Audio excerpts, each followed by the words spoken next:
The Haunting Secrets of Blackwood Asylum.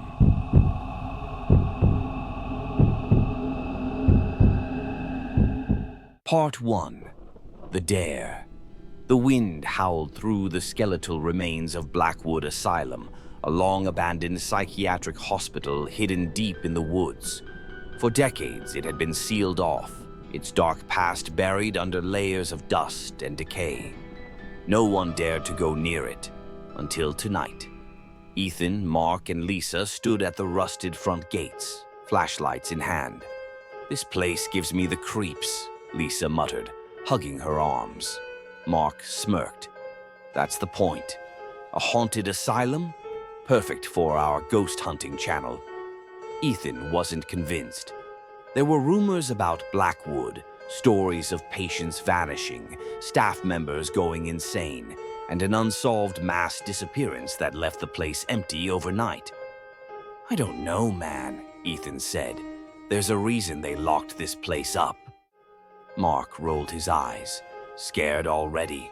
Come on, we just need some footage. 5 minutes inside and we're out." Lisa hesitated, then sighed. "Fine, but if we hear one weird noise, we leave." Mark grinned. "Deal." They pushed through the rusted gate, the pow. Metal groaning. Part 2. The Forgotten Wing.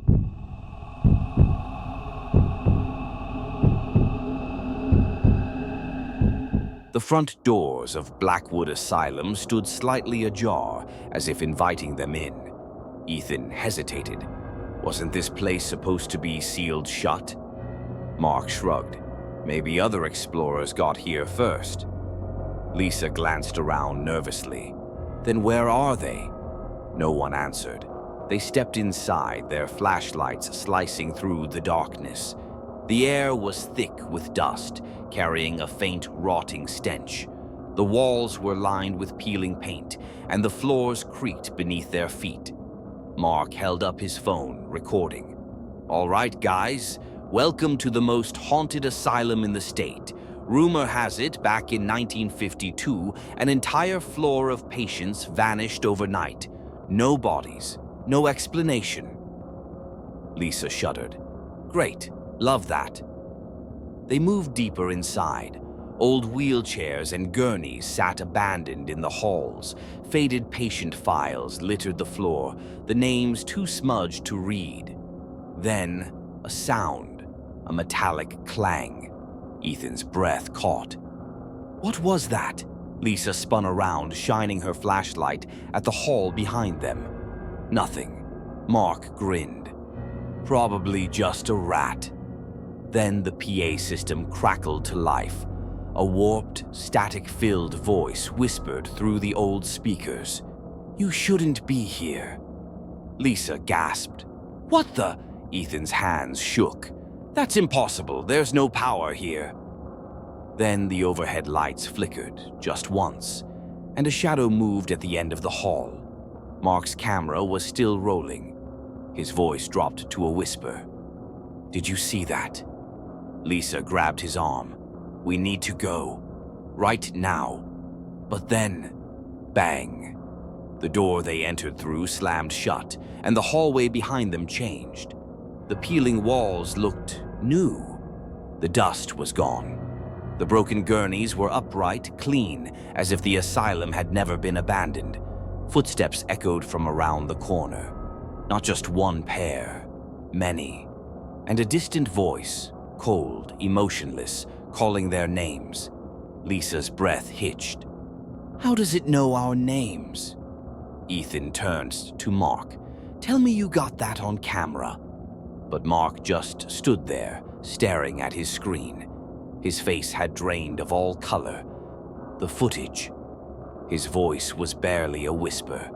Lisa and Ethan leaned over to look. On the screen, they weren't alone. Behind them, standing in the shadows, were figures in hospital gowns, staring, smiling, and getting closer. Part 3. The Wrong Side of Reality.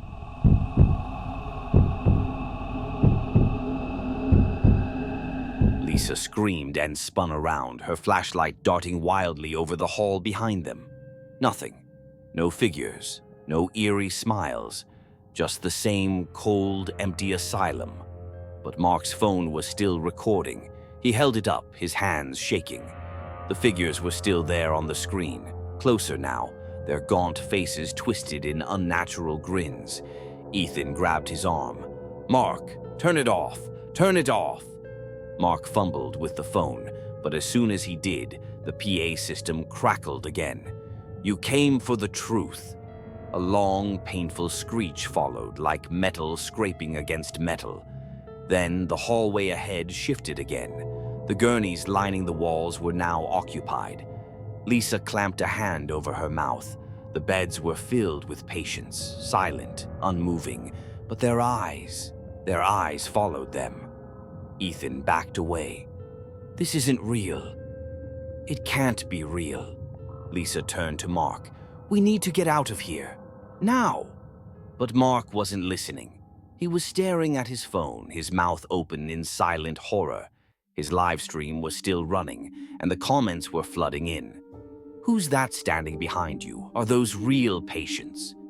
Dude, someone just moved in the background.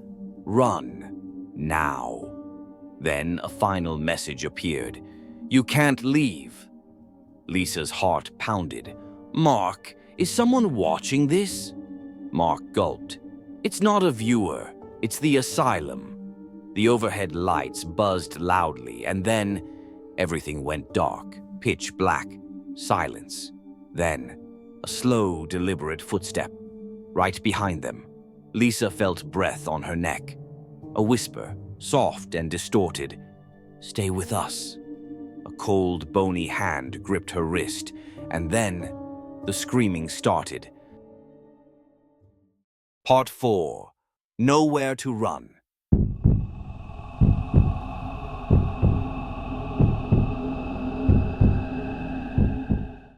Lisa jerked away, her pulse hammering. Her flashlight flickered back on, but when she looked, no one was there. Yet the handprint on her wrist remained, dark, smudged, and ice-cold. Ethan grabbed her. "We have to go." But the asylum had changed again. The hallway behind them wasn't the entrance anymore.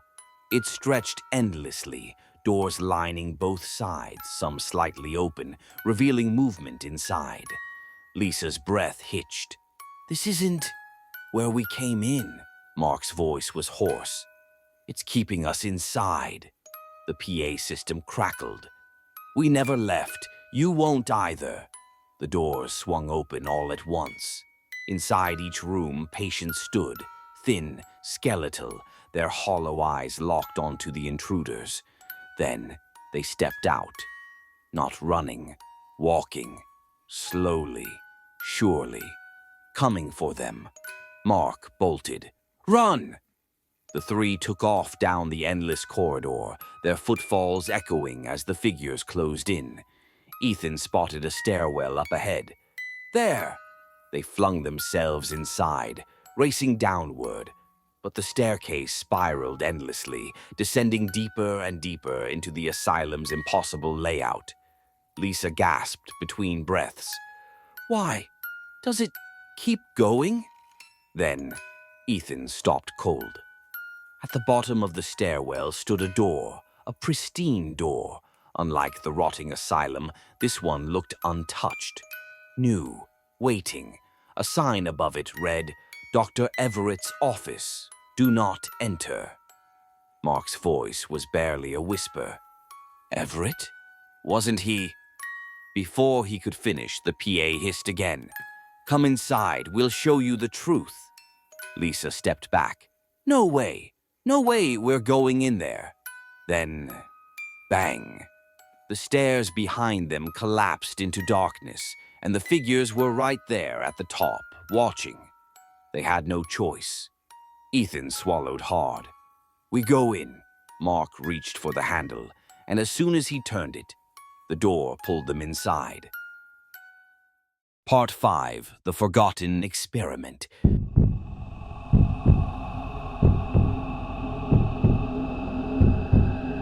The door slammed shut behind them, sealing them inside a pitch-black room. For a moment, there was only silence. Then the lights flickered on. The room was pristine, white walls, gleaming floors, and old medical equipment arranged neatly around a surgical table. Mark turned in circles. This isn't abandoned. Ethan pointed to the far wall, a row of filing cabinets with patient records stacked in perfect order. A large glass window looked into the next room, but the glass was so heavily scratched it was impossible to see through. Lisa's voice wavered. "This place is still being used." Then the PA system crackled again. "Welcome back, subjects. Let's continue." The overhead lights flickered, and suddenly, the filing cabinets flew open. Patient files scattered into the air, pages flipping wildly, revealing black and white photos of patients. But one file landed at Lisa's feet. She picked it up, her hands trembling. The name on the folder made her stomach drop. Ethan Carter. She looked at Ethan. His face was pale, shaking.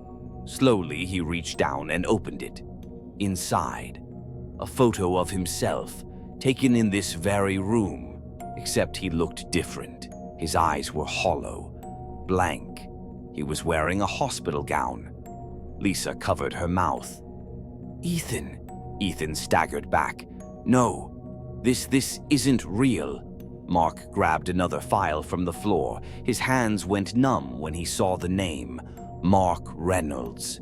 And then Lisa found hers, Lisa Thompson. Her own photo stared back at her. The truth hit them like a punch to the gut. They weren't outsiders breaking in. They had been here before. A faint sound echoed behind the scratched glass window. A shuffling, a whisper. Then, a hand slammed against the glass. The scratches split apart, revealing dozens of figures on the other side. Their own reflections. Only, the reflections weren't moving with them. Lisa's reflection smiled. Mark's reflection cocked its head. Ethan's reflection reached out and knocked. Bang, bang, bang. The lights flashed violently. Then, a voice from the PA. Cold, mechanical.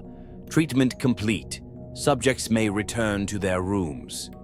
The door behind them swung open, revealing hospital beds, and waiting beside each one were their own reflections. Lisa screamed. The figures stepped toward them, their faces twisting into something inhuman. And then, the lights went out. The last thing they heard, the sound of restraints clicking into place, and then, softly, "Welcome home."